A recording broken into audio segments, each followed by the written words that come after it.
Have you ever noticed how certain places feel like they don't truly belong to our world? They are non-places, transit zones where human life is merely a temporary glitch in the architecture. Airports, gas stations at midnight, and especially airport hotels. They are designed to be forgotten, built with a sterile neutrality that suggests nothing ever happens there. But sometimes, if you catch reality at the wrong angle, these places reveal their true nature. They aren't just buildings, they are traps, waiting for a weary traveler to lose their way. I learned this on a Tuesday night in November, during a 6-hour layover that should have been a simple sleep. The check-in was easy. Finding the exit, however, was impossible. The hotel was called the Meridian Transit, a towering slab of concrete and glass shivering in the airport rain. Inside, the air was heavy with the scent of industrial lavender and old ozone. I was exhausted, my bones aching from a flight that felt like it had crossed more than just time zones.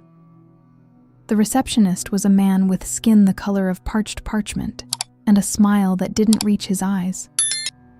Actually, I couldn't tell if it reached his eyes because they were entirely black, like 2 drops of ink spilled on a white plate. "Welcome to your stay," he said, his voice sounding like a recording played from a distant room. I didn't think much of it then. I just wanted my keycard and a bed. Room 404. It was at the very end of a long beige corridor that seemed to swallow the sound of my footsteps. The room was exactly what you'd expect. A bed with stiff sheets, a generic painting of a landscape, and a silence so thick it felt physical. I dropped my bags, but the thirst was clawing at my throat, a dry, metallic heat.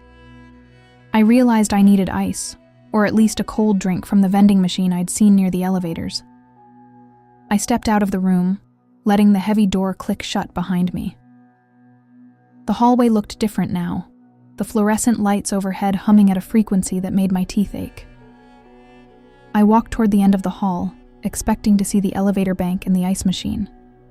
But as I turned the corner, the beige wallpaper seemed to ripple, the pattern shifting into something more jagged.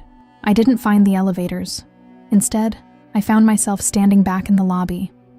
The same scent of lavender, the same dim lighting, and the same man behind the counter. He looked up, his black eyes reflecting nothing but the sterile glow of the ceiling. "Welcome to your stay," he said again, his voice identical in pitch and cadence to the first time. I blinked, a cold shiver racing down my spine. I must have taken a wrong turn, I told myself. I turned back into the corridor, walking faster this time, my heart beginning to thud against my ribs. I counted the doors. 401, 402, 403. But after 403, there was only another corner. I rounded it, and the air grew colder, smelling of damp earth and rotting velvet. The carpet beneath my feet felt soft and spongy, as if the floor were beginning to decompose. And then, there it was again. The lobby, the marble floor, the heavy silence. The receptionist didn't even blink. "Welcome to your stay," he repeated, his mouth moving in a way that felt unnatural.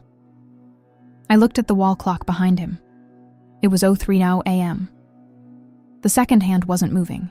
It just twitched, stuck in a permanent loop between 1 second and the next. The background music, a soft, generic jazz, began to warble and stretch. The saxophone notes melted into a sound that resembled a human scream, muffled by thick glass. I turned and ran, not back to my room, but toward the main entrance, the glass revolving doors. I pushed against them, but they were as solid as a stone wall, showing a world outside that was nothing but gray fog. There were no cars, no airport lights, no rain, only a void that seemed to be waiting for the hotel to dissolve. I screamed for help, but my voice felt thin and fragile, swallowed by the infinite beige walls. I ran back into the corridors, desperate to find a stairwell, a window, anything that wasn't this loop. Every door I passed was labeled 404, hundreds of them, stretching into an impossible distance. I pressed my ear against one of the doors and heard a sound that froze my blood. It was the sound of someone inside the room, sobbing and scratching at the wood with their fingernails. I realized then that I wasn't in a hotel anymore. I was in the between. This was 7LM. The place where the discarded versions of our reality go to rot. The wallpaper began to peel away in long, wet strips, revealing dark, pulsating veins beneath the plaster. The jazz music was now a cacophony of distorted wails, the rhythm dictated by the twitching clock. I found myself back in the lobby for the 10th, maybe the 20th time. The receptionist was standing now, his arms unnaturally long, his fingers resting on the counter like pale spiders. "You're late for checkout," he whispered. And this time, his voice came from inside my own head. I looked down at my hands and saw they were turning the same shade of parchment as his. The shadows in the corners of the lobby began to detach themselves, creeping across the floor like spilled ink. I realized the loop wasn't just spatial. It was consuming my very existence, turning me into part of the architecture. I ran one last time, ignoring the turns, ignoring the doors, just sprinting into the darkness of the furthest hall. The floor vanished beneath me, and for a moment, I was falling through a throat of static and cold wind.